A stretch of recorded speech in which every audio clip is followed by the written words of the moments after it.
What to expect in part 1? My son and I are leaving for Norway. Due to circumstances, we had to quickly change our plans. And driving, camping and enjoying our trip in Scandinavia anyway. On the 1st of August, my son and I set off for our 4-week trip through 7 countries in Europe. Our first destination was Norway. As we live in Switzerland, we wanted to avoid 1200 km of autobahn through Germany. That's why we took the train from Lörrach to Hamburg-Altona. After putting our bikes on the train, we moved into our cabin and had a good night's sleep as we drove to Germany. The next morning at 7 a.m. we arrived in Hamburg-Altona. From there we continued through Denmark towards the northernmost point of Denmark to a place called Hirtals, where we took the ferry to Norway.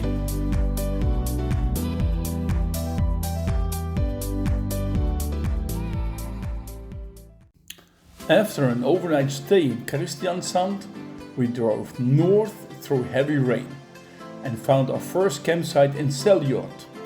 The next day we were happy to have a great view over this beautiful lake.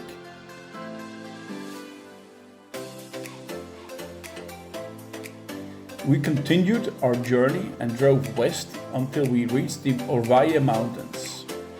I'm sure that if the weather was fine, this would be a great ride. It was, but with heavy rain again, strong winds and 9 degrees Celsius, it was not exactly the weather we had hoped for.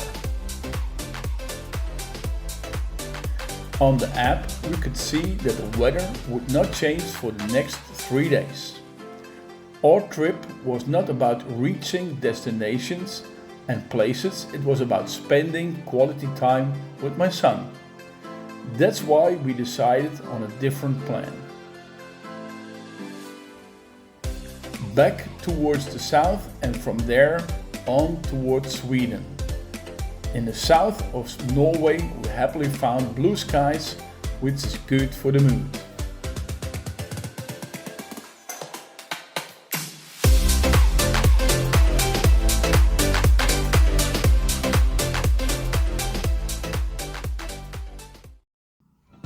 After arriving in Sandfjord, we took the Noordline ferry to Strömstad. We were surprised that this 2.5-hour crossing was free of cost. We were told that as a member of Noordline ferry, this service was free. It was a very nice boat crossing over the Skagerrak Sea. In Sweden, we were happy to find that the weather was much better than in Norway. So we drove along the coast of western Sweden. On pleasant roads with beautiful views, we headed towards Marstrand, a small fishing and tourist town on the coast of Sweden.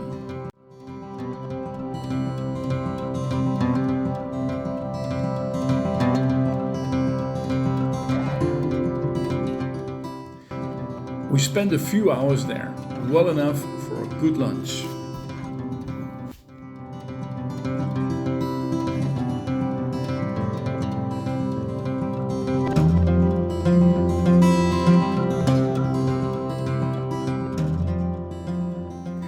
In the afternoon, we arrived in Gothenburg. We decided to stay here for 2 days.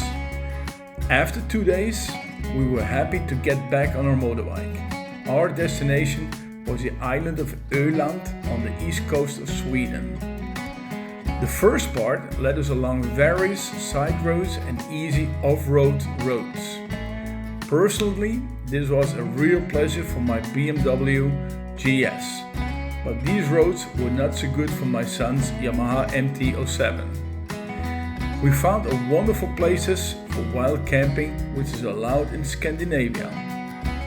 In Scandinavia is every man's right, which allows people to camp as long as it's not on private property.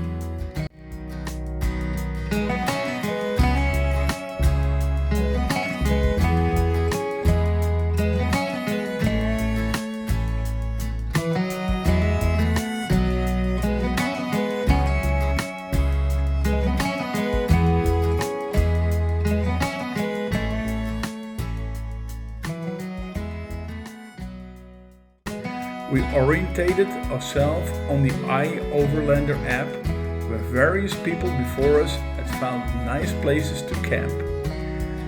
Often these sites are equipped with fireplaces and simple facilities.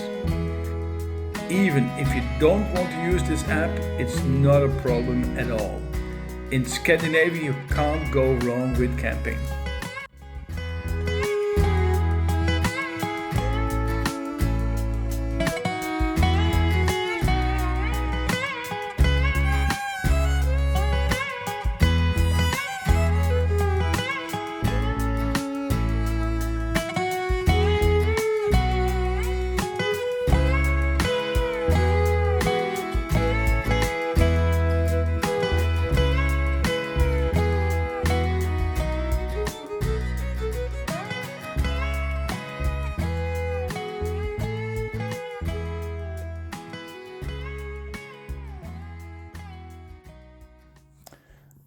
After we had spent another night in our tent and the dishes from last night were clean, we packed our things again.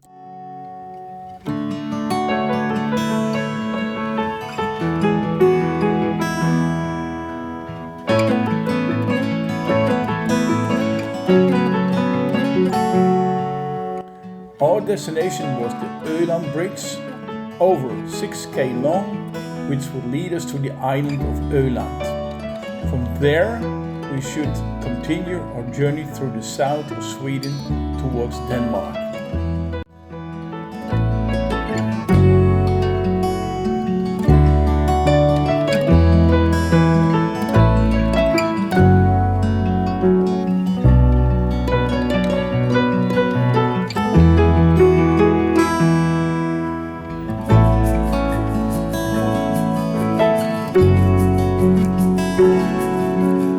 We have now been on the road for more than a week. I myself have been on the road several times with longer and shorter trips. This was the first trip with my eldest son. The time together is just wonderful. We enjoyed the daily routes, the beautiful weather, the different overnight stays and each other's company. The opportunity to do this with each other is unforgettable and can be recommended to everyone.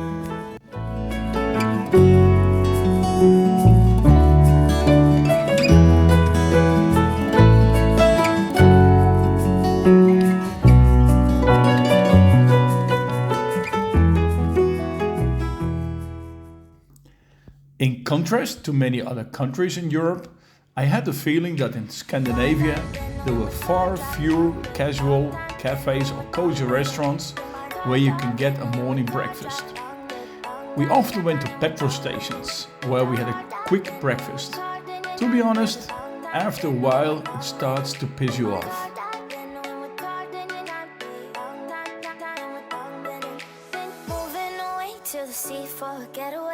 The Öresund Bridge is a combined road and rail link consisting of an 8-kilometer long high bridge and a 4-kilometer long tunnel, the longest underwater tunnel in the world.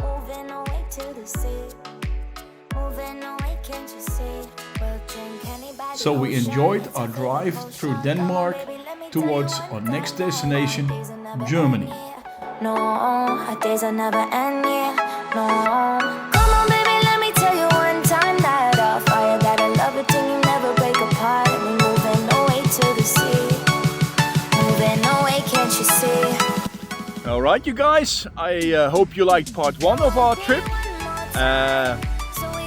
The next part, we're leaving Scandinavia and we're heading for Germany, Holland, Belgium and France. So if you like part 1, please join us on part 2. So you're more than welcome to subscribe on my channel Happy Face on the Motorbike, and I hope to see you guys in part 2.